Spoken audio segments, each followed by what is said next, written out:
Хоримын тэр үзэгчтэй Монголын мэдээг агентлаг цагийн хүрд мэдээллийн хөтөлбөрийнхөө лав гарагийн дугаараа үзүүлэхэд бэлэн боллоо. Өнөөдөр төрийн дэд олон медаль гардуулах ёслолын ажиллагаа боллоо. Хүүхдийн мөнгө орлого муутай олон айлын амьдралд аж тусаан өгч байгаа. Тэнэг зардын жагсаалтанд хүүхдийн мөнгийг оруулж болохгүй гэж зарим эзэгчид үзэж байна. Сайн оюухан намын сүрэнгийн Монгол улсын түүхэнд гүйцэтгэсэн үргийг гэрэл зургаад өгүүлэх үсгэлэн өнөөдөр нээлттэй хийлээ. Топ 20 компани санхүүгийн мэдээллийн нийтэд ил тодрууллаа. Эгнэрсэн төвийн эм тарианы зардлыг 50%-аар ханаж батсныг эмчнэр уруушааж байна. Их хурлын банкны хорогоор эрүүл мэндийн даатгалын тухай хуулийн төслийг хэлэлцлээ. Төрийн өмчийн 22 компанийн хөгжлийн асуудлыг төр хойшлуулав. Хөдөлмөрийн аюулгүй байдал зөрчнөөс гарсан 406 улсын 60% нь уул уурхайн салбарт хэрэгжиж байна. Монгол улсын ерөнхийлөгч зарлиг гаргаж, эргэлсэн ажилдаа олон жил үр бүтээлтэй ажилласан зарим хүнд Монгол улсын гавьяатад цол төрийн одон медаль хүртээлээ. Монгол улс үндэсний эрхчлөө тусгаар технологийн сэргээн тогтоосны 103 жил, нийс дотын 375 жил, арчилсан хөдөлгөөний 25 жилийн ог тохиолдуулан энэхүү шагналыг хүртээж байгаа юм. Монгол улсын аж үйлдвэрийн гавьяат ажилтан цолоор улсын их хурлын гишүүн Тэлэх хаан, байгаль орчны гавьяат ажилтан цолоор дендрологч Бадрахын чимдэг шагналаа. 20 дугаар зууны Монголын төрийн алдаа онооны бодит гэрч, Монгол улсын төр нийгмийн нэрт зүтгэлтэн цогточрын лоохуц Монгол улсын гавьяат эдийн засагч хэмээх эрхэм цол хүртлээ. 19 мянган хүүхэд их барьж авсан 1-р төр хэмнэлгийн их баригч эмч оюун гэрэл, саятан жолооч Эрдэнэцэнд орж нарын ажил үйлсээрээ манлайлсан манлайлагчид өнөөдрийн шагналын гол үзэд байлаа. Одоо хамт бол найз нөхдөдтэй аз жаргал сайн сайхныг хүсье. Ер нь Улаанбаатар хот хөгж Монгол улс одоо ойж цэцэрлж өстөө энд одоо улам цааш одоо өөрийнхөө хүч чадлаар ажиллана гэж бодож байна. Би 19 мянган хүүхд их барьж авсан.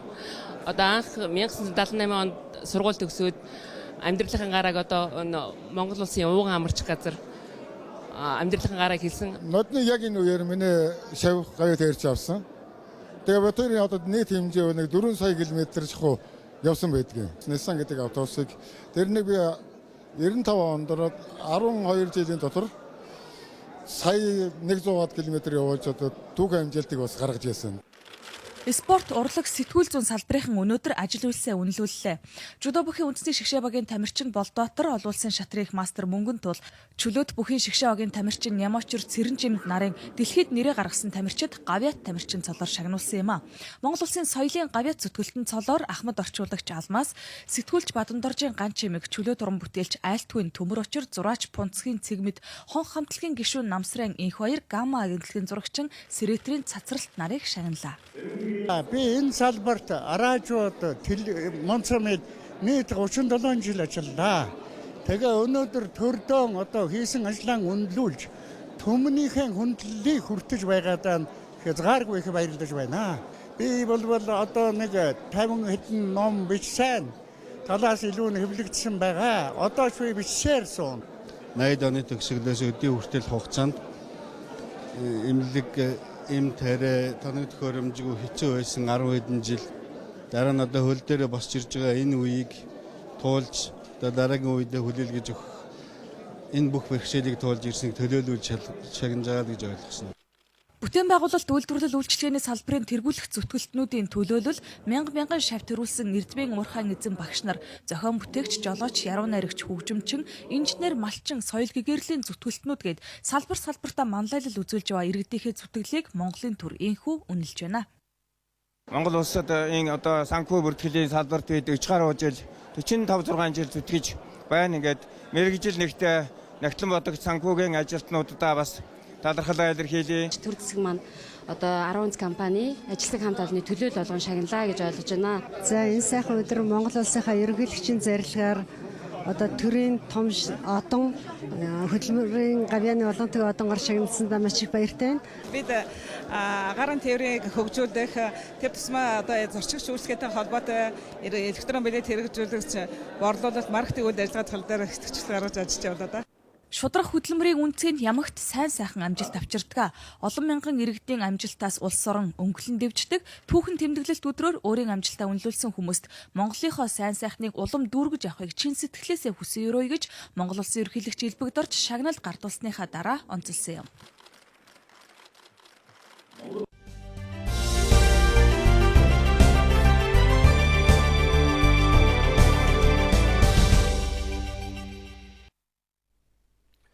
Өнгөрсөн 7 хоногт ерөнхий сайд сайхан бэлэг улсын хурал дээр мэдээлэл хийхдээ хүүхдийн мөнгийг хавтгааруулан олгодгон болж хэмнэж болох талаар хэлсэн. Өнөөдөр манай зарим иргэдийн дунд энэ мөнгийг бүгдэд нь олгохоон болчихъя гэсэн болгоомжл байна. Хэрвээ энэ мөнгийг хасаж танаж олгохоон болчихвол олон айлын амьдралд хүн дээр тусах тухай иргэдийн хүсэлтээр дараах мэдээллийг бид бэлтгэлээ.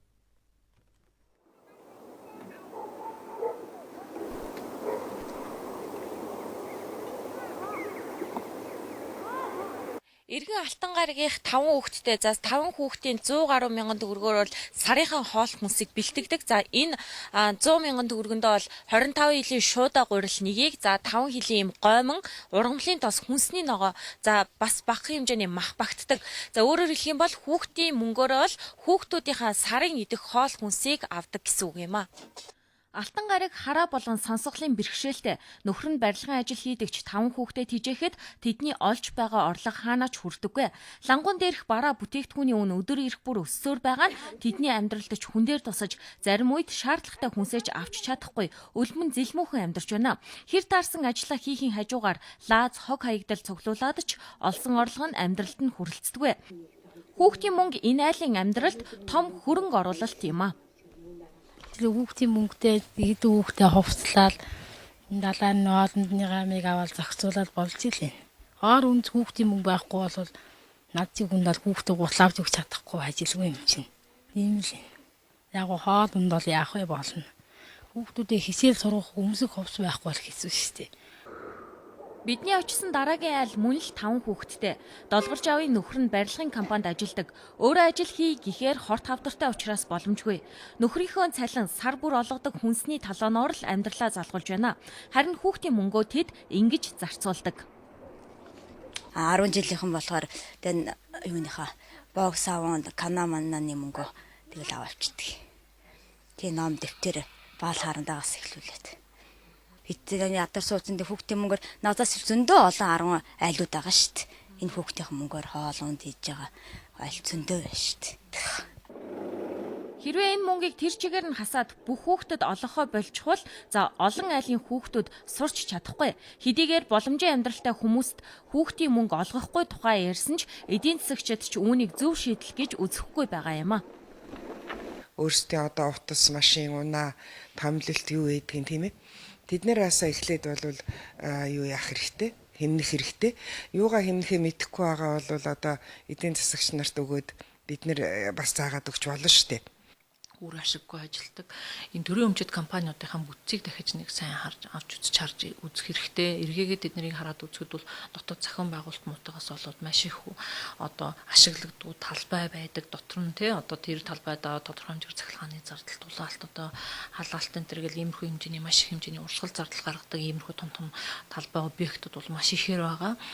Хүүхдийн мөнгийг тгээс 18 насны сая гаруй хүүхэд авдаг. Тэдэнд жилд 240 орчим тэрбум төгрөг зарцуулдаг. Энэ бол улсын төсвийн өчүүхэн бага хувьтай тэнцэнэ гэж эдийн засагчид хэлж байна. Тиймээс хэмнэлтээ өөр бусад зүйлсээсээ эхлэх ёстой. Тухайлбал засгийн газарт харьяалагддаг 30 гаруй тусгай сангийн үйл ажиллагааг шалгаж үнэхээр байх шаардлагатай эсхийг судлах хэрэгтэй гэсэн саналаач хэлж байлаа.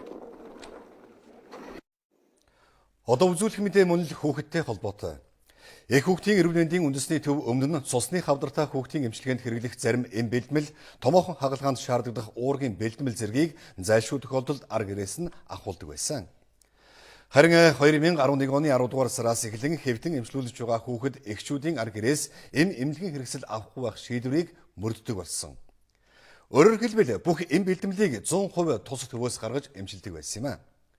Гэтэл эх 2015 онд тус төвд эмчлүүлэх хүүхэд эхчүүд энэ боломжийг эдэлж чадахгүй нэ. Учир нь их хүүхдийн эрүүл мэндийн үндэсний төвийн эмийн төсвийг 50% хүртэл танаж баталсан байна.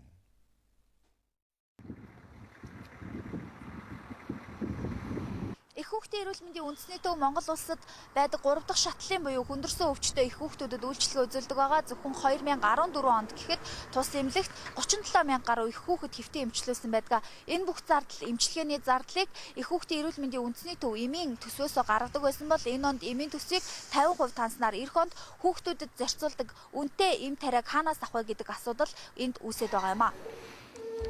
Их хүүхдийн эрүүл мэндийн үндэсний төвийн хүүхдийн эмнэлэг 402 орон дээр хүүхэд авч эмчлэх хүчин чадалтай. Гэтэл өнөөдрийн байдлаар 587 хүүхэд энэ эмнэлэгт хэвтэн эмчлүүлж байна. Зөвхөн уушгины хатгалгаа нь хүндэрсэн хүүхдүүдэд эмчилгээ хийхэд дунджаар 200-аас 300 мянган төгрөгийн эм эмнэлгийн хэрэгсэл шаарддаг байна. Гэтэл хүүхдүүдэд зарцуулж байгаа эм тарианы мөнгийг 50% тансна нь жил ирэх бүр нэмэгдэж байгаа хүүхдийн өвчлөлд томоохон дарамт болж байгааг эмчнэр хэлж байна. Эмнэлэг маань ерөөсөө ийм эмнэлгийн хэрэгсэл дээр оршин тогтнодог зүйл юм байгаа шүү дээ. За тэр тусмаа манай эмнэлэг бол их хүүхдийн эрүүл мэндийн үндэсний төв гэдэг бол Монгол улстай манайх шиг жишээлбэл төрх эмэгтэйчүүд хүүхэд одоо мэс заслуудыг багтаасан газар байхгүй л дээ. За тэгээд энэ дээрээс бол ялангуяа биднээс бол жилдээ жишээлбэл нодны гэхэд биднээс 5.4 тэрбум төгрөгийн эмийн төсвийг яаж исэн хэрэгжилж исэн. За энэ жил төсөв хасагдсан. Тэгээ биднээс бол бас тодорхой хэмжээнд л бас эмчилгээг л аавна. Гэхдээ одоо энийг бас дутууг нь ер нь яаж нөхөх вэ, яаж хөрөх вэ гэсэн бодол бол байна. Их хүүхдийн эрүүл мэндийн үндэсний төвөөс 2014 оны эхний 11 сарын байдлаар 162 мянга орчим их хүүхэд амбулаторийн тусламж үйлчилгээ авчээ. Эдгээр хүмүүсийн 30 орчим хувь нь хөдөө орон нутгаас ирж тус эмнэлэгт үйлчлүүлсэн байна. Түүнээс гадна нийгмийн дунд тулгамдсан асуудал болох ургийн гажгийг гэрч чатан доншлон төрсөн даруйд нь шийдвэрлэх мэс заслыг хийж эмчилдэг. Мөн үргүйдэл гемодиализын тасагт өндөр өртөгтэй уруулж байцуул шаарддаг байна. Өөрөөр хэлбэл төрөл бүрийн хүнд хүндэрсэн онш тодорхойгүй өвчин эмгэгүүдийн үед хэрэгэлдэг эм бэлтэмлээ авч чадахгүй түрээд байгаа юм а.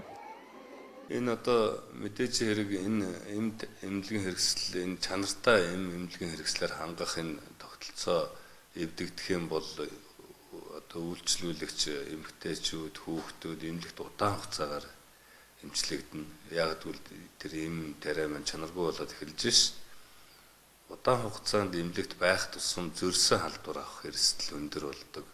Өөрөөр хэлбэл за нэг үүсгэгчээр одоо амьсгалын замын зочмог халдвар авсан хүүхэд хүндрээд ирээд хэвтээд эдгэрэлтийнхээ үед дахин зөрсөн халдвар авч өөр үүсгэгчээр эмнэлэгт одоо өвдрөө хүндрэх юм тохиолдол зөндөө гарна. Ер нь бол мэдээж хэрэг энэний цаана бол одоо амнаас нь бас тодорхой хэмжээний эрсдэлд орохыг ч үүсэхгүй. Ерөөсөө энэ хүнийг эмчлэн гэдэг бол одоо хамгийн өндөр эм чанартай эмнэлгийн хэрэгсэл болон одоо орчин нөхцлөөр хангаж өгөх явдал байгаа шүү дээ. Хэдийгээр их хүүхдийн эрүүл мэндийн үндэсний төвийн барилга 1987 онд ашиглалтанд орсон хуучин, дээрээс нь ханан мөөгөн зөртөж их засвар шаардлагатай байгаа. Гэхдээ энэ бүхэнд мөнгө төсөвлөөч гэж хүсээгүй Монгол улсын ирээдүйн эзэн болсон 0-16 насны хүүхдүүдийн эрүүл мэндийг сахин хамгаалах хамгийн чухал үүрэг хүлээс улстай ганцхан байдаг төв учраас ийм болон эмнэлгийн хэрэгслийн төсвөө хэвээр авч үлдэх нь чухал асуудал болоод байгааг тус төвийн эмч мэрэгчлэнүүд шийдвэр гаргагчдаас хүсэж байна. Их хүүхдийн эрүүл мэндийн төвийн эм тарианы төсвийг 50%-аар танаж баталсан тухай сурвалжлагыг сая та бүхэн үзлээ. Эмч нар хүүхдийн эмнэлгийн ачаал өвлийн улиралд эрс нэмэгдэх нэг шалтгаан нь иргэдийн амжилгааны түвшин доогуур байгаа. Улмаар хүүхэдийн шаардлагатай эмийг нь авч өгөх мөнгө төгрөгийн боломж бололцоо муу байгаатай холбон тайлбарлаж байна. Ханаад хүрсэн хүүхдийн эмчид үзүүлэхэд доод тал нь 30-аас 50 мянган төгрөгийн эм бичиж өгдөг. Өөрөөр хэлбэл ханаад эмчлэх сайн үйлчилгээтэй гэх нэг антибиотик авахд л 30 мянган төгрөг эцэг эхийн халааснаас гарах болдог. Ахмадууд бас хөгжлийн бэрхшээлтэй эсвэл группэд байгаа том чуулгын эмний мөнгийг зөх хэмжээгээр хөнгөлдөх хэрнээ ямар ч орлогогүй хүүхдэд болохоор энэ заалт үйлчлэггүй тухайд одоо үзүүлэх мэдээнд гарах болно.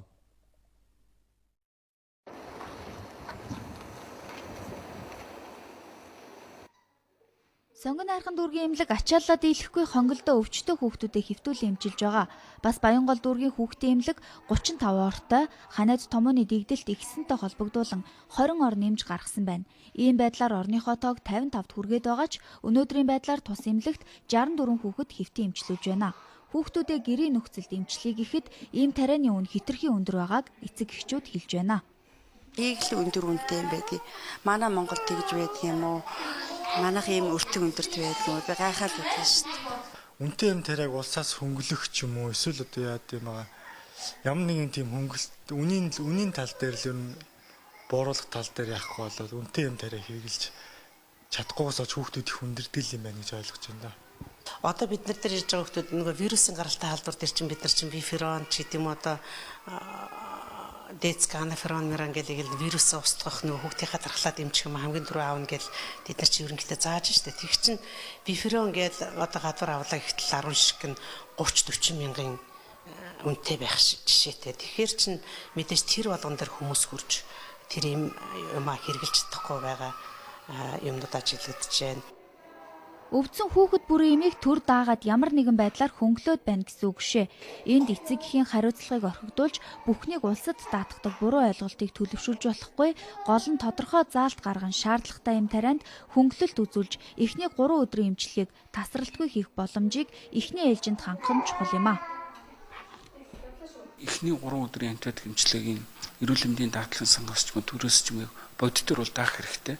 Ингэх юм бол тэр хүүхдээ яг анх өрхийн эрүүл мэндийн төв дээр очиход тэр эмч маань тэр хүүхдийнхээ эмчилгээ үйлчилгээ бичихэд эмчилгээ үйлчилгээ 3 хоногт тэр аптекаас очиод нөх хөнгөлөлтөй журмаар юм уусгал даатгалын сангаас 100% даагдаад давхтвал тэр эцэгч шууд хүүхдээ эмчилээд эхэлнэ. Тэр нөгөө мөнгө төрний хөрөлцөө муу байх бол эмээ авахгүй байж чад хүүхдээ өндрүүлээд ирэх тохиолдол бол сүүлийн үед бол их байгаа. Хүүхдийн нэг эмнэлэг барих өнөөгийн төсөв ойролцоогоор 30 орчим тэрбум төгрөг. Энэ бол маш их мөнгө. Тэгвэл шаардлагатай газар нь эмнэлгээ бариад харин дээрх эмч нарын хилээд байгаа шиг хүүхдийг яавал өвчнийг нь хүндрүүлэхгүй богино хугацаанд яаралтай тусламжийг үзүүлж чаддаг болох вэ? Мөн эхний 3 хоногийн эмчилгээг нь сайн хийчихвэл хүүхдүүд ийм олноор эмнэлэгт хэвтээд байх шаардлагагүй. Улсын төсөв мөнгө хүнд байгаа ч зөв менежмент хийж ямар ч орлогогүй хүүхдэд шаардлагатай эмний мөнгийг улсын зохих хэмжээгээр хөнгөлөлттэй үнээр олгодог болвол олон талын ач холбогдолтой болохыг асуудал дэвшүүлэн хөндлөө. Улсын их хурл эрүүл мэндийн даатгалын хуулийн төслийн хэлэлцүүлгийг үргэлжлүүлж байна. Энэ хуулиар батлагдсан гарсан нөхцөлд эрүүл мэндийн салбарт шинтгэл хийх эрхцэн боломж бүрднэ гэж гишүүд үзэж байгаа юм а. За эрүүл мэндийн даатгалын тухай хуулийн төслөөр бол иргэд орлогын төвшнгөөс хамаарахгүйгээр эрүүл мэндийн даатгалын шимтгэлд сар бүр 670 төгрөг төлдөг одоогийн зарчмыг өөрчилж хөдөлмөрийн хөлсний доод хэмжээний 2%-аар тооцдог байхаар улсын хурлын төвшөнд яригдж байна. Бас тэгээс 18 насны хүүхдүүдийн эрүүл мэндийн даатгалын шимтгэлийг төрөөс 100% даадаг байдлыг өөрчилж ялгууртаа зохицуулт хийх саналыг эрүүл мэндийн даатгалын хуулийн төслийг боловсруулах улсын хурлын ажлын хэсгийн гишүүд гаргаад байна. Одоо амжиргааны баталгаач төвшингийн зураас байгаа шүү дээ улаан шугам. Тэрнээс доогуур одоо байгаа айл өрхийн хүүхдүүдийг шууд одоо энэ төрөөс даадаг юунд нь оруулаад тэр шугамаас дээгүүр байгаа айл өрхийн хүүхдүүд болохоор эцэгхэн даадаг байхаар яг ийм байдлаар оруулаад явхад бол энэ бол одоо болохгүй юм бол байхгүй. Энэ шинэ хуулийн гол концепц бол тэр 670 гэдэг ямар ч бодит биш тоо аваад байгаа учраас энэ эрүүл мэндийн тусламж үйлчилгээ чинь ямар ч чанаргүй байгаад байгаа. Тийм учраас хүмүүс 670 байтгаа одоо 150-аас 200 сая долларыг гадаадад аваачаад эмчилгээ үйлчилгээнд зарцуулаад байгаамаа. Тийм учраас бид хөдөлмөрийн хөлсний доод хэмжээтэй уялдуулаад сард 3844 төгрөг, жилд 46000 төгрөгийг энэ эрүүл мэндийн даатгалын сан төлөхөөр энэ хуулийн үндсэн концепц нь байгаа. За харин аймагуудын эмнэлгүүдэд хөнгөвчлөх тусламж үйлчилгээний төвүүдийг нээсэн боловч эрүүл мэндийн даатгалын сангаас зардлыг нь шилжүүлдэггүй байдлыг өөрчлөе. Тодорхой санхүүжилт хийдэг болъё гэж улсын хурлын нийгмийн бодлого боловсрол соёлын шинжилгээ ухааны байнгын хорооны гишүүд үзэж байна. Бас өндөр өртөг зардалтай онцлогоо эмчилгээнд болон хорт авдраар өвчлсөн хүмүүст эрүүл мэндийн даатгалын сангаас дэмжлэг үзүүлдэг байх боломжийг хэрхэн бүрдүүлэх тухайд ч байнгын хорооны хуралдааны үеэр яригдлаа. Хорт авдраар одоо өвчлсөн өвчтнүүд бол энэ одоо даатгалын тусламж үйлчилгээг үндэсэндээ авахд бол хүндрэлтэй байдаг юм байна. Асар их өндөр өртөгтэй. За тэгээд өртөг нь өндөр учраас шаардлагатай эм хэрэгслийг ч гэсэн өвчтнөрөө гаргадаг. За бас одоо эмч нарыг одоо гар сайлгах гэж бас мөнгө өгдөг. Тэгээд үндэсэндээ өвчт нь өөрөө төлдөг юм байна л дээ. За улсын хурлын ажлын хэсгийн гишүүдийн тайлбарлаж байгаагаар бол оюутнуудын эрүүл мэндийн даатгалын шимтгэлийг төр хариуцдаг одоогийн хуулийн зохицуултыг өөрчлөхөөр яригдж байна. Өөрөөр хэлбэл оюутнуудын эрүүл мэндийн даатгалын шимтгэлийг сургалтын төлбөрөөс нь тухайн сургууль нь төлдөг байх зохицуултыг хийх саналыг хуулийн төслийг боловсруулах ажлын хэсгийн гишүүд гаргаад байна. Улсын хурл эрүүл мэндийн даатгалын тухай хуулийн төслийн хэлцүүлгийг үргэлжлүүлнэ.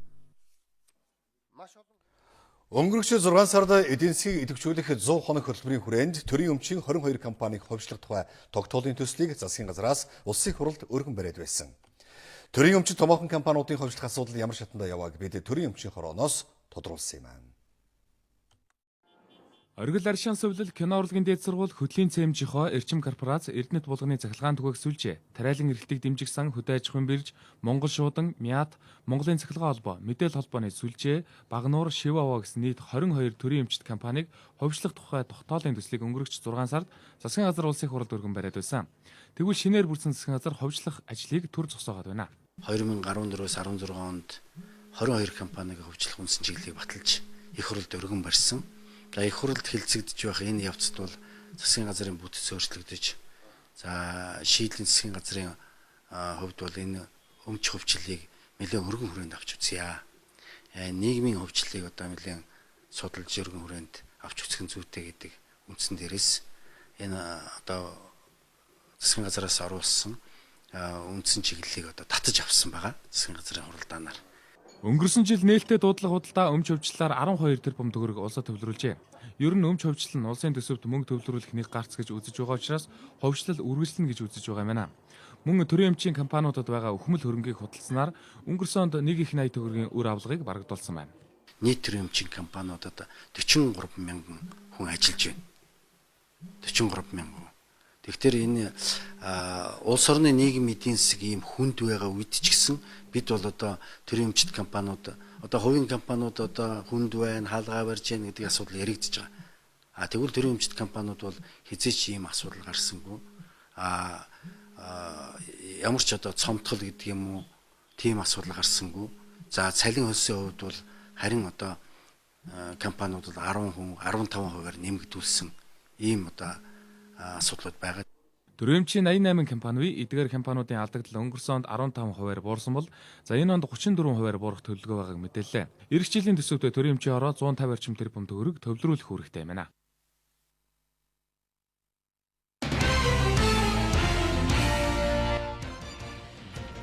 Монгол улс бүгд найрамдал улсын гадаад хэргийн дэд сайд нарын түвшний стратегийн яриг хэлцээний анх хур уулзалт Улаанбаатар хотноо боллоо. Стратегийн яриг хэлцээний уулзалтанд Монголын талаас гадаад хэргийн дэд сайд Оюундар, Хятадын талаас бүгд найрамдал улсын гадаад хэргийн дэд сайд Лю Зиншао нар төлөөлөгчдөө тэргүүлэн оролцлоо. Монгол Хятадын гадаад хэргийн дэд сайд нарын түвшний зөвлөлдөх уулзалтын төвшинг дээшлүүлэхийг бүгд найрамдал улсын дарга Си Цзиньпиний Монгол улсад энэ оны 8 дугаар сард хийсэн төрийн ажилтны үеэр хоёр улсын төрийн тэргүүнээр тохиролцсон байна. Улсын хурлын төсвийн байнгын хорооны гишүүд одоогийн удирдлагын үүрэгт ажиллаас нь чөлөөлөж шинээр томилгоо хийхээр тогтоод байна. Байнгын хороо холбогдох саналаа чуулганы нэгдсэн хуралдаанд гаргана. Авилгын эсрэг үйл ажиллагааг судалдаг төрийн бус байгууллагууд авилгатай тэмцэх газартай хамтран төрийн 138 байгууллагад мониторинг хийснээ мэдээлж байсан. Нийт төрийн байгууллагуудын дундаж үнэлгээ 55%-тэй буюу хангалтгүй дүн гарч байсан. Тэгвэл өнөөдөр төрийн байгууллагууд хэр ил тод байгаа талаар төрийн бус байгууллагын зөвлөлөө. 2011 онд батлагдсан мэдээллийн ил тод байдал ба мэдээлэл олж авах эрхийн тухай хууль төдийлөн сайн хэрэгжихгүй байна. Иймд энэ хуулийг сайн хэрэгжүүлж байгаа ганц нэг жишээг бүх төрийн байгууллагуудад нэвтрүүлэх шаардлага байгааг мэдээллээ. Хуульчин эрх зүйн байдлын тухай хуулийн зарим зүйл заалт үндсэн хуулийг зөрчиж байна хэмээн иргэн номын баясгалан үндсэн хуулийн цэцэд ханджээ. Тэрээр хуульчин эрх зүйн байдлын тухай хуулийн 24-ийн 2 дугаар хэсэг нь үндсэн хуулийн 56-гийн 1 дэх хэсгийг зөрчсөн гэж үзэж байгаа юм. Энэ маргааныг үндсэн хуулийн цэс авч хэлцээд үндсэн хууль зөрчөөгүй гэсэн шийдвэр гаргажээ. Сахим сүлжээгээр хүүхэд залуучуудыг уруу татсан, уриалсан мэдээлэл их цацгдж байгааг цагдаагийн газраас анхааруулж байна. Өнгөрсөн 7 хоногт өсвөр насныхан зориулсан шинэ жилийн цэнгүүн үдшилэг зохион байгуулна гэсэн зарыг сахим сүлжээгээр тараан ахлагын сурагчдаас мөнгө авч залилсан хэрэг гарчээ. Ийм байдлаар залилуулсан 100 гаруй хүүхэд цагдаагийн газарт хандаад байгаа юм байна. Ийм төрлийн гэмтэргээс хүүхдүүдийг өрчлөн сэргийлэхэд эцэг эхчүүд болон ерөнхий улс ордын сургуулиудын оролцоо чухал гэдгийг Улаанбаатар хотын цагдаагийн албан хаагчид хэллээ. 3 жилийн өмнө насанд хүрээгүй 2600 орчим охин ээж болжээ. Тэгвэл энэ тоо 2012 онд 4200 болж өссөн байна. Энэ бол өсвөр насныхны дунд жирэмслэлт нэмэгдсэнийг харуулах тоо баримт. Нөхцөл байдал ийм байгаа учраас гүнж төв өсвөр насны охидыг жирэмслэлээс сэргийлэх бие нисдэг охин 3 сарын кампанид ажил эхлүүлсэн. Энэ ажлын хүрээнд өсвөр насны охидод зориулсан ном гаргаж, театржилсан жүжиг тавина. Мөн 20 гаруй сургууль дээр очиж, эрт төрөлт нь ямар үр дагавартай талаар мэдээлэл хүргэх юм байна.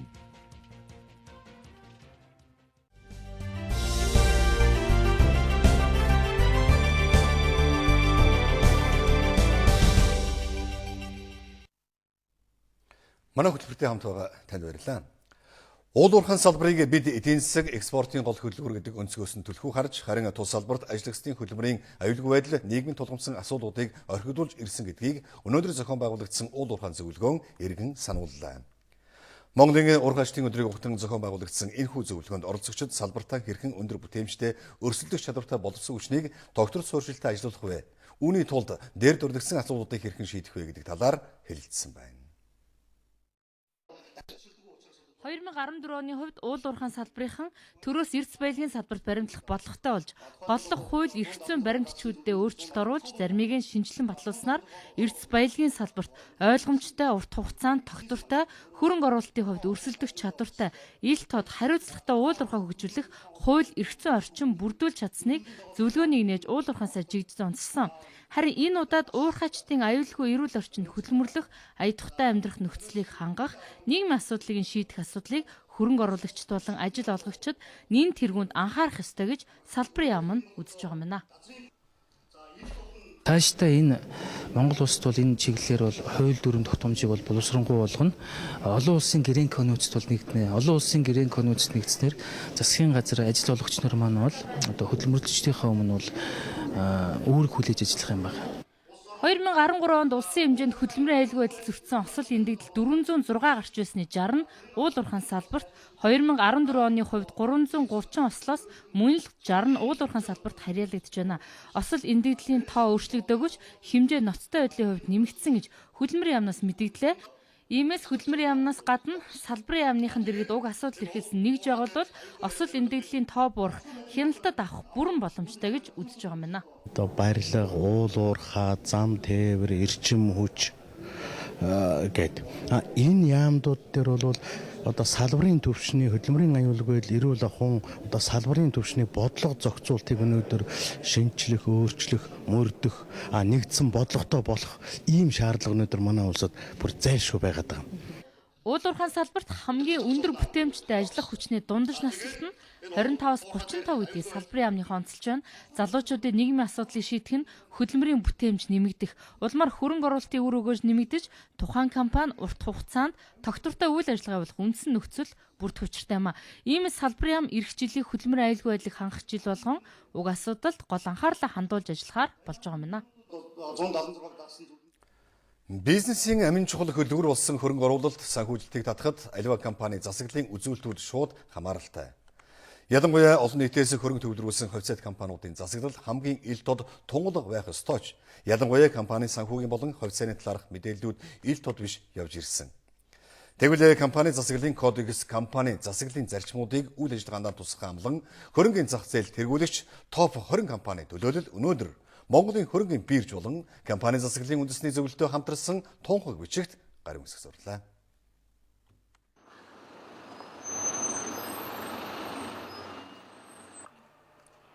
«2008 онд Монголын хөрөнгөний биржид IPO хийж 300 гаруй хувьцаа эзэмшигчийн хөрөнгө оруулалтыг татаж байсан. Шууд ангижруулсан төмөр үйлдвэрлэлийн Хөхган хувьцаат компани Монголын хөрөнгөний биржийн топ 20 компани нэг.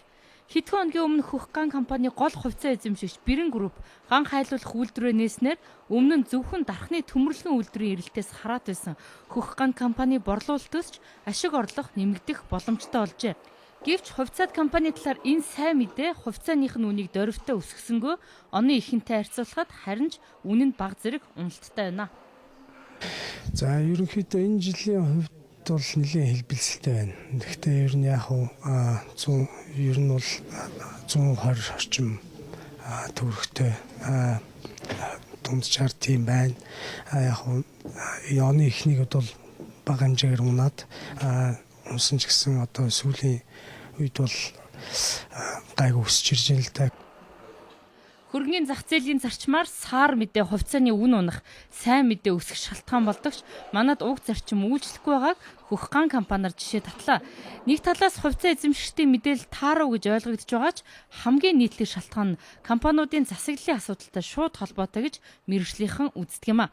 Компани ашигын талаарх мэдээлэл ил тод биш, хувьцаанууд хит төвлөрсөн, хувьцааны багцын хөдөлгөөний талаарх мэдээллүүд нууцлагдмал байдаг зэрэг нь хөрөнгө оруулагчдад итгэл үнэмшил төрүүлэхөөс арилжаа хийхгүй байгаагийн гол шалтгаанууд болдго юм байна.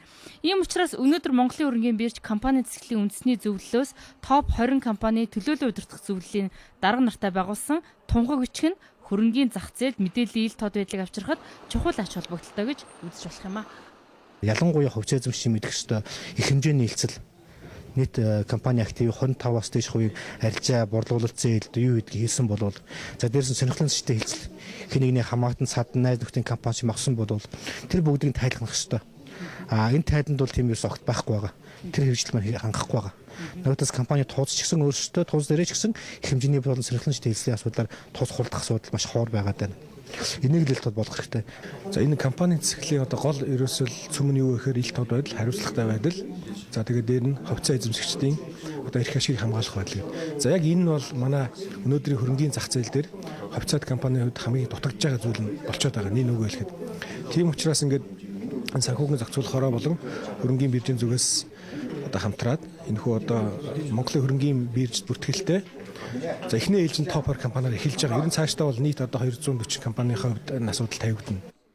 Тунгаглалд гарын үсийг зурсны дагуу топ 20 хувьцаат компанийн дээр дүрдэгдсэн санхүүгийн бүхий л мэдээлэл ил тод болох үүрэг хариуцлага хүлээж мэдээллүүдийг дэлгэрэнгүй хэлбэрээр компани болон биржийн сайтууд дээр тогтмол байршуулах олон нийтэд ил тодоор мэдээлэхэр болж байна.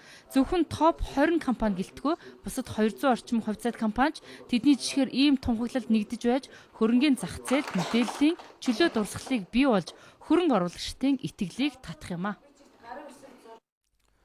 Үнэсний эрх чөлөө тусаар тогтнолоо баталгаажуулах, гадны улс орнуудад хүлээн зөвшөөрүүлэх, мөн эдийн засаг хамтын ажиллагаагаа өргөжүүлэхэд Монгол Улсын анхны ерөнхий сайд Сайн Ноёнхан Намнан сүрэнгийн оруулсан хувь нэмэр ихээ. Тэрээр 1913-аас 14 оны хооронд хаант Орос улсад төрийн ажил хийсэн. Энэ ажил нь тусгаар тогтнолоо сэргээсний дараах манай улсын ерөнхий сайдын анхны гадаад ажил байсан. Өнөөдөр энэ түүхийг олон нийтэд гэрэл зургаар таниулсан үсгэлэн гарлаа.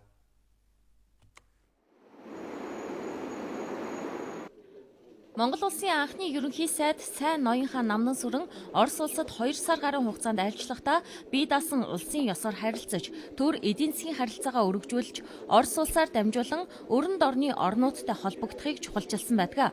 Түүний энэ гаяа зүтгэлийг Москва, Санкт-Петербург, Эрхүүгийн түүхийн архив, Эрмитажийн музейн гэрэл зураг, дуу дүрсний архивын сан хөмрөгт хадгалан үлджээ. Тэгвэл эдгээр ховор түүхэн баримтууд ийхүү олны хүртэл болж байна. Улс Монголынхоо язгуур эрх ашигыг хамгаалж, өөрийн улсыг дэлхийн их гүрнүүд, Франц, Америкийн нэгдсэн улс, Япон, Герман зэрэг улс орнуудад таниулахыг хичээж, богд хааны албан загтлыг гардуулж, Оросын хаант улсын төрийн 10 яамны 7 яамныхын сайд, дэд сайд, 10 гаруй томоохон худалдаа, эдийн засаг, цэргийн дарга, эрхтнүүдтэй ажил хэргийн уулзалт хийж чадсан байна. Оросын сүүлчийн эзэн хаан 2 дугаар Николайтай ерөнхий сайд Сайн Ноёнхан Намнан сүрэн 2 удаа уулзсан. Тэрээр Монгол улсын тусгаар тогтнолыг бүхий л боломжоор дэмжихээ тухайн үед илэрхийлж байсан. Мөн эзэн хаанд ерөнхий сайд богд хааны бэлэг, эрдэнийн очир одон гардуулах үе зэргийг энд гэрэл зургаар дэлгэсэн байна. Түүний байгуулсан гавьяа хичээл зүтгэлийг судалж ном бүтээсэн зохиогч ингэж ярьж байна. Намнан сүрэнгээс санаачлаг гарган улсын дээд доод хурал гэдэг одоогийн парламент засаглалын их сүрийг бол тавих үндсийг тавьсан. За дээд хурлыг бол ерөнхий сайд ахалж ийсэн. За дээрээс нь бол одоо сонин шин тойл гэдэг анхны одоо сэтгүүлийг Монголд хэвлэх ажлыг бол энэ айлчлалын хүрээнд олсон одоо тэр тоног төхөөрөмжөөр бол хэвлэх эхлэл тавигдсан. Монгол улсын анхны ерөнхий сайд Сайн Ноёнхан Намнан сүрэн Оросын эзэнт улсад үзэсгэлэн ерөнхийлөгчийн тамгын газар шинжлэх ухааны академийн түүхийн хүрээлэнтэй хамтран олон нийтэд хүргэж байна. Энэ үзэсгэлэн эх сарын 10 хүртэл Монголын үндэсний түүхийн музейд гарах юм а. Манай улсад микробиологийн салбар үүсээд 50 гаруй жил болж байна. Энэ хугацаанд хүний нүдэнд үл үзэгдэх организмыг ашиглан олон салбарт шинжилэл хийж ирсэн. Хамгийн сүүлд гэхэл хүнсний үйлдвэрүүдийн хаягдлыг ашиглан малын нэмэлт тэжээл гарган авчээ. Биологийн гаралтай энэ тэжээл нь малаас авах ашиг шимийг нэмэгдүүлж, элдв өвчлөөс сэргийлэх ач холбогдолтой батлагджээ. Манай улс 60 сая толгой малтай гэтэл энэ их малын нөөцөө ашиглаж эдийн засгийн эргэлтэнд оруулж чаддаггүй. Тэгвэл пивний хаягдал шарыг ашиглан мах сууны гарцад сөрөг нөлөө үзүүлэхгүйгээр нэг малаас авах ашиг шимийг нэмэгдүүлдэг биологийн нэмэлт тэжээлийг микробиологчид гаргаж авсан байна. Зөвхөн мал аж ахуйг гэлтгүй дахиа гахаа зэрэг фермерийн аж ахуйд туршиж үзсэн байна. Гахаа аж ахуйд өглөө гэхэд одоо 30 хоног тэжээдэг байсан бол бидний биологийн гаралтай тэжээдэг өгснөөр 15 хоног тэжээ нэгдсэн эдийн засгийн хувьд бол ашигтай. Тэр бол андын жин бол нэмэгдээд өгч байгаа. Дахианы аж ахуй хэрэглээ гэхэд бол гадаадаас өндөр үнэтэй тэжээл авч штэ. Тэгч биологийн гаралтай энэ бидний гаргаж байгаа энэ тэжээлийг хэрэглэснээр дахианы өндөлтөө ихсэж өндөрний доторх уургийн хэмжээ ихсэн. Тэгээд тэр юунтай андын жин бол нэмэгдэж өгч байгаа. Хүний амны хүндэд та бидэнд харагдахгүй 4000 гаруй бичил бит агуулгаддаг байна. Энэ нь бидний эргэн тойронд нүдэнд харагдахгүй бичил бит үргэлж оршин байдаг гэсэн үг. Тиймээс бичил битнийг ашиглан өдөр тутмын амьдралд тулгардаг бэрхшээлтэй асуудлыг шийдвэрлэх гарцыг тодорхойлж болно. Ганцхан баримт дурдахад нийслэл хотын толгойн өвчин болсон хог хаягдлыг шатааж агаар бохирдуулахгүйгээр бичил битнийг ашиглан байгаль дээлтэй хэлбэрээр устгах боломж ч байдаг байна.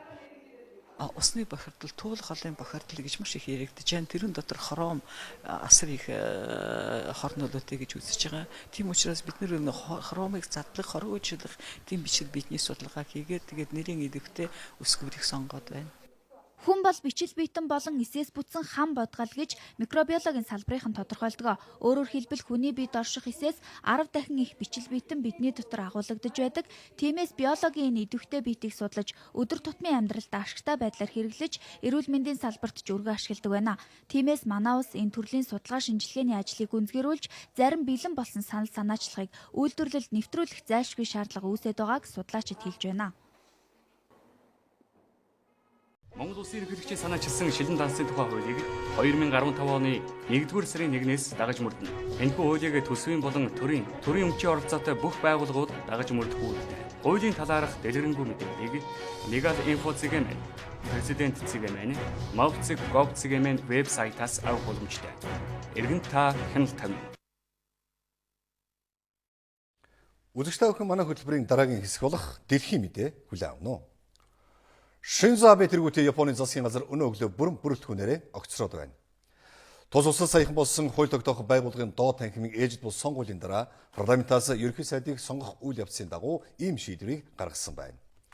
Энэхүү сонгуульд эрх баригч либерал арчилсан намынхан ялт байгуулагч доод танхимд олон болсон учраас тус намын тэргүүн Шинзо Абе засгийн газрын тэргүүнийг дахин хадгалж үлдлээ.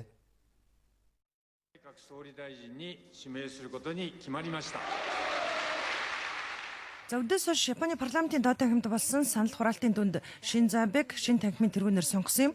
Түүнийг 475 гишүүний 328 нь ерөнхий сайдаар сонгохыг дэмжсэн байна. За мөн ерөнхий сайд шинэ танхимаа байгуулснаа зарласан. Тэрээр Абенобек гэж нэрлэгдсэн эдийн засгийг сэргийлэх бодлого үйл ажиллагаагаа үргэлжлүүлэхийн тулд өмнөх танхимын гишүүд эргүүлэн томилж байна. Тиймээс хуучин шинэ засгийн газар гэж ажиглагчид Абегийн танхимыг нэрлэж байна. За гэхдээ түүний танхимын гишүүдээс Батлан амгалгын сайдаар ажиллаж байсан Акиноро Эдо дахин энэ албыг хашгирахаас татгалзаж байгаагаа илэрхийлсэн. Акиноро Эдо өмнө нь улс төрийн сантай холбоотой шуугианаас олж сөрөг хүчнийхний зүгээс баггүй шүүмжлэл хүртдэг байсан юм а. Тиймээс Батлан амгалгын шинэ сайдад энэ албыг өмнө нь хашиж байсан Ген Накатанигийн нэрийг дэвшүүлжээ. Накатанийн хамтын Батлан хамгаалах эрхийг ашиглах боломжийг Японд олгох асуудлаар эрх баригч эвслийн намуудыг зөвшөлтсөд хүрэхэд ихээхэн хүчин чармаалт гаргасан тооцогддог юм. За энэхүү Японд ганцхан өдрийн дотор сайд нарын танхим бүрэн бүрэлдэхүүнээр огцроод дахин эмхлэн байгуулагдаад байна. Парламентын доод танхимд эрх баригч эвсэл ялт байгаснаар ерөнхий сайд Шинзо Абед олон төлөвлөгөөгөө саадгүй хэрэгжүүлэх боломж олдож байгаа юм. За түүний дотор атомын цахилгаан станцуудын үйл ажиллагааг сэргээх, хэрэглээний татварыг 8-аас 10 болгон нэмэгдүүлэх, Вашингтонтой харилцаа хамтын ажиллагаагаа сайжруулах санаачлага ажил хэрэг болохоор төлөвлөж байна. За Украины дээдрад эвсэл дүүл нэгдэх статусаа үржилсэнийг Орос эрх баригчид эрс шүүмжилж байна. Орос улбаны улсын гадаад хэргийн сайд Сергей Лавров Украины эрх баригчдын шийдвэр сөрөг үр дагавартан дээр нөхцөл байдлыг улам хурцдахад хүргэн хэмээн нэн тэргүнд мэдгдсэн. За Орос улбаны улсын ерөнхий сайд Дмитрий Медведев мөн энэ шийдвэр нь Украинд ноцтой сөрөг үр дагавар авчрахыг анхааруулад Орос улбаны улс үүнд нь хариу барихаас өөр аргагүй төрж байна хэмээн мэдэгджээ. За Украины ерөнхийлөгчийн санал болгосон тус хуулийн төслийг парламентын 303 гишүүн дэмжсэн бол 10 эсэргүүцсэн 2 нь төдөлдсөн санал өгсөн байна. Украины ерөнхийлөгч өмнө нэг бус удаа улс орноо НАТОд дисүүлэхийн төлөө байгаагаа илэрхийлж байсан. За гэхдээ бүх нийтийн санал хураалтаар энэ асуудал шийдэгдэх ёстой гэсэн байр суурьтай байгаамаа. Орос улбаны улсын хувьд Украин Европын албаны гишүүн болно гэдэг нь тус улсын хувьд жинхэнэ хар дарсан зүйл. Гэхдээ НАТОгийн гишүүн болно гэдэг түүнээс аимшигтай гэж харж байгааг ажиглагчид энэгээр тэмдэглэж байна. За Орос улбаны улс НАТОг зүүн зүгт өргөжүүлэхийн эсрэг байдгаа байнга илэрхийлсээр ирсэн бөгөөд Украин НАТОд эсэх нь Оросын аюулгүй байдалд шууд аюул занал хийлэл учруулна гэж үзсээр ирсэн юм аа. За гэхдээ Украины зүүн нутгийн хямралыг зохицуулж чадаагүй энэ цаг үед тус улс НАТОд тэмч хурдан эсчихгүй гэдэгтээ зарим ажиглагчид санал нэгдэж байна. За ямар ч байсан дээд рангийн шийдвэр Орос улбаны улс Украиний харилцаанд бас нэгэн бул харчлуу үүсгэж байна. Австралийн цагдаагийн терроризмтай тэмцэх ангийнхан Сидней хотод террористтэй халдлага үйлдэхээр төлөвлөж байсан хэрэгээр 2 хүнийг баривчлан саатуулсан байна. Тэдний нэгийн биеэс засгийн газрын байгууллагууд руу халдах төлөлгөө өгөх материалыг илрүүлсэн гэсэн мэдээллийг хууль сахиулах байгууллагаас өгч байна. Сидней хотод өнгөрсөн 7 хоногт Иран гаралтай Ман Харон Монис хүмүүсийг барьцаалж улмаар тэдгээр хүмүүсийг судлах тусгай ажиллагааны үеэр 3 хүн амь насаа алдсан хэрэг гарсан билээ.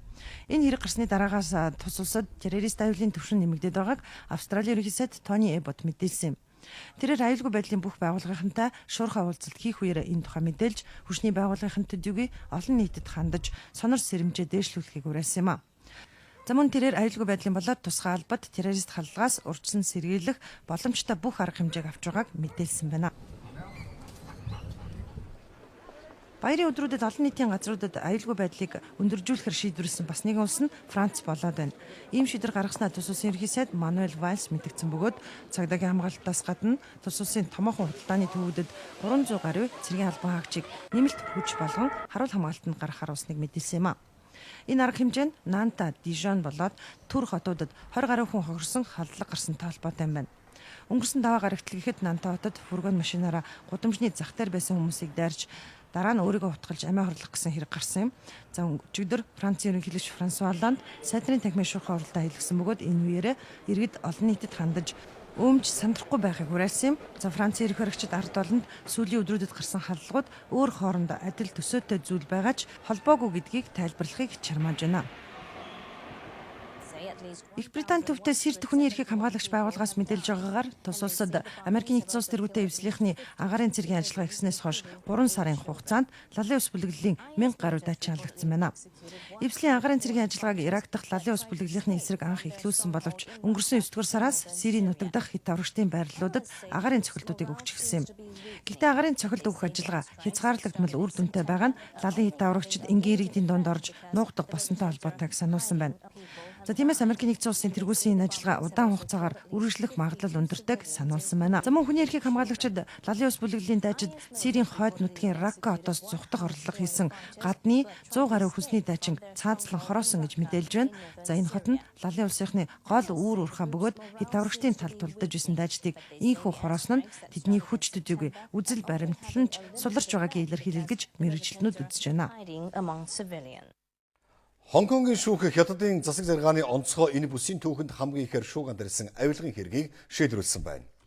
Энэ нь тус хотын захиргааны тамгын газрын 1-р нарийн бичгийн дараагаар ажиллаж байсан Рафаэл Хуэ болон тэр бомтон Томас Квак нартай холбоотой хэрэг юм. Шүүхээс Рафаэл Хуэд 7.5 жилийн хорих ял оноосон бол Томас Квакийг 5 жилийн хорих ялаар шийтгэжээ.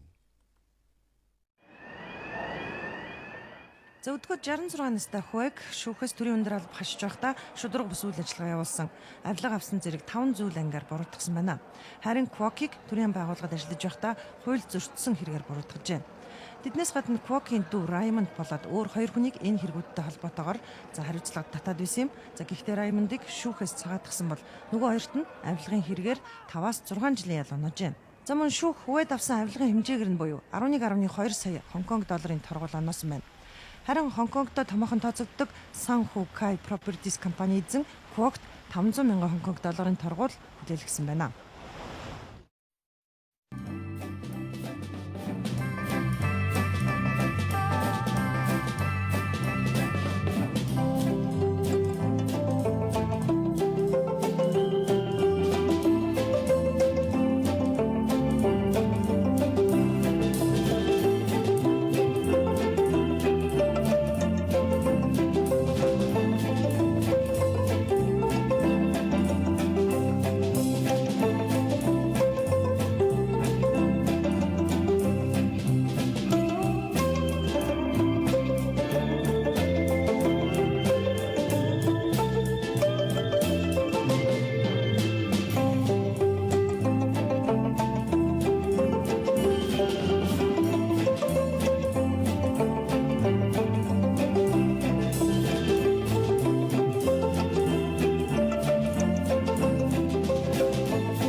Хүмүүстчтэй бид та бүхэнд цагийн хүрд мэдээллийн хөтөлбөрийн лав боргийн дугаараа үзүүллээ. Та бүхний маргаашийн ажил үйлс өдрөг хөтөмжтэй болтугай. Сайхан амраарай.